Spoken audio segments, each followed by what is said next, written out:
Môr a mynydd gan Dafydd John Pritchard. Mae'r llun mor agos heno, ac mae'r byd yn crwydro o hyd y prom. Criadon chwil yn sibrwd fel yr haul, a cheia id yw'r tonnau'n siffrwd yn y bai. A mil a mwy o straeon a anesion sydd i'w hadrodd a'i hailadrodd ddechrau ha. A phawb yn chwilio'n astryd am ryw ffydd o hyd, fel plant a'i gwenau hufen ia.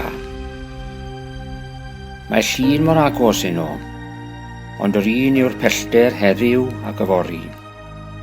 Does ond symud di symud y dŵr, a'r llun fan hyn yn newid dim o oes i oes.